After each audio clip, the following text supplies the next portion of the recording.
કે આ 37,000 આહિરાણી જ્યારે ત્યાં ગરબા કરતી હતી ને ત્યારે ત્યાં ઓછામાં ઓછું 25,000 કિલો સોનું એમના શરીર ઉપર હતું.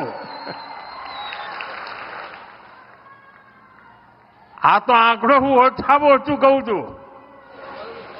જ્યારે લોકો જાણે કે શરીર પર 25,000 કિલો સોનું અને ગરબા, લોકોને આશ્ચર્ય થાય છે.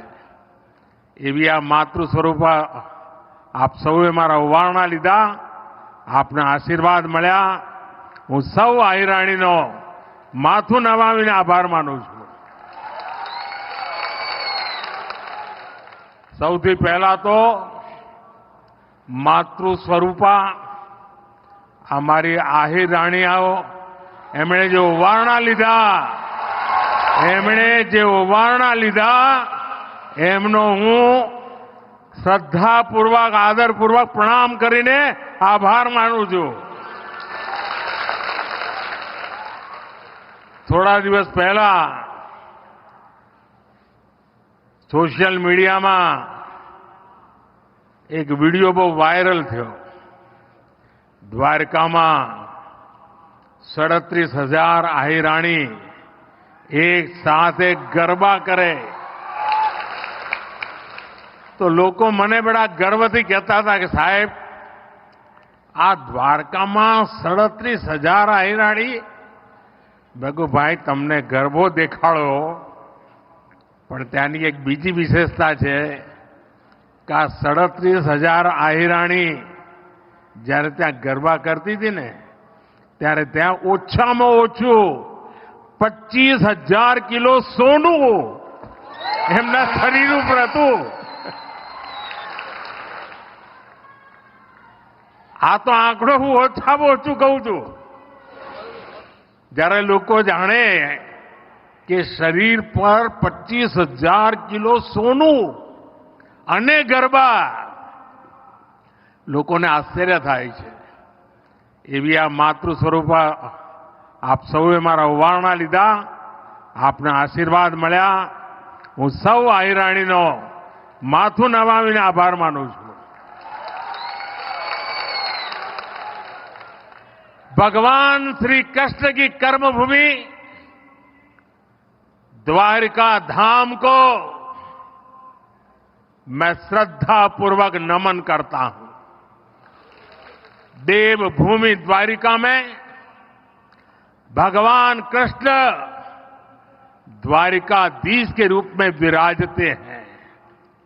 यहां जो कुछ भी होता है वो द्वारिकाधीश की इच्छा से ही होता है.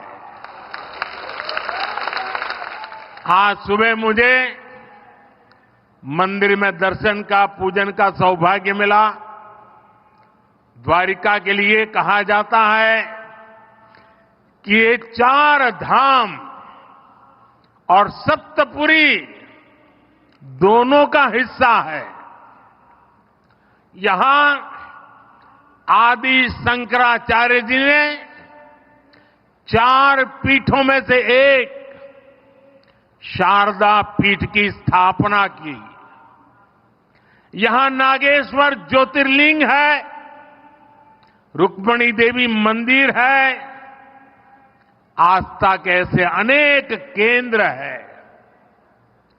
और मुझे बीते दिनों देश काज करते करते देव काज के निमित्त देश के अनेक तीर्थों की यात्रा का सौभाग्य मिला है.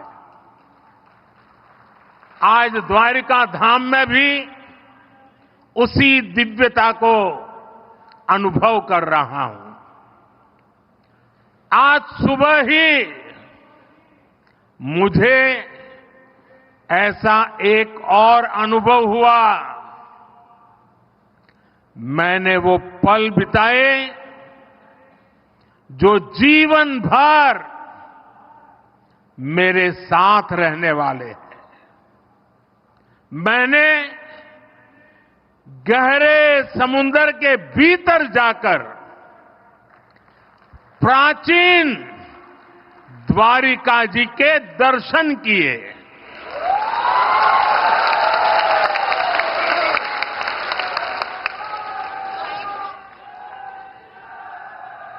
पुरातत्व के जानकारों ने समंदर में समाई उस द्वारिका के बारे में काफी कुछ लिखा है। हमारे शास्त्रों में भी द्वारिका के बारे में कहा गया है, भविष्यति पुरी रम्या सद्वारा प्राज्ञ तोरणा चयाट्टलाकल केयूरा पृथ्व्याम ककूदोपमा। अर्थात सुंदर द्वारों और ऊंचे भवनों वाली ये पुरी पृथ्वी पर शिखर जैसी होगी। कहते हैं भगवान विश्वकर्मा ने खुद इस द्वारिका नगरी का निर्माण किया था। द्वारका नगरी भारत में श्रेष्ठ नगर, उसका आयोजन, उसका विकास का एक उत्तम उदाहरण था। आज जब मैं गहरे समुद्र के भीतर द्वारिका जी के दर्शन कर रहा था तो मैं पुरातन वही भव्यता, वही दिव्यता मनोमन अनुभव कर रहा था। मैंने वहां भगवान श्री कृष्ण को, द्वारकाधीश को प्रणाम किया, उन्हें नमन किया। मैं अपने साथ मोर पंख भी ले कर गया था, जिसे मैंने प्रभु कृष्ण का स्मरण करते हुए वहां अर्पित किया। मेरे लिए कई वर्षों से, जब मैंने पुरातत्वविदों से ये जाना था तो एक बहुत बड़ी जिज्ञासा थी। मन करता था कभी न कभी समुद्र के भीतर जाऊंगा और उस द्वारिका नगरी के जो भी अवशेष हैं उसे छू करके श्रद्धा भाव से नमन करूंगा। अनेक वर्षों की मेरी वो इच्छा आज पूरी हुई। मेरा मन बहुत गदगद है, मैं भाव विभोर हूं। दशकों तक जो सपना संजोया हो और उसे आज उस पवित्र भूमि को स्पर्श कर करके पूरा हुआ होगा, आप कल्पना कर सकते हैं मेरे भीतर कितना अभूत आनंद होगा। साथियों, 21वीं सदी में भारत के वैभव की तस्वीर भी मेरी आंखों में घूम रही थी और मैं लंबे समय तक अंदर रहा। मैं समुद्र द्वार और आज के यहां देर आई आने में उसका कारण भी मैं अंदर काफी देर रुका रहा। मैं समुद्र द्वारका के उस दर्शन से विकसित भारत के संकल्प को और मजबूत करके आया हूं। साथियों, आज मुझे सुदर्शन सेतु के लोकार्पण का भी सौभाग्य मिला है। 6 साल पहले मुझे इस सेतु के शिलान्यास का अवसर मिला था। ये सेतु ओखा को बेट द्वारका द्वीप से जोड़ेगा।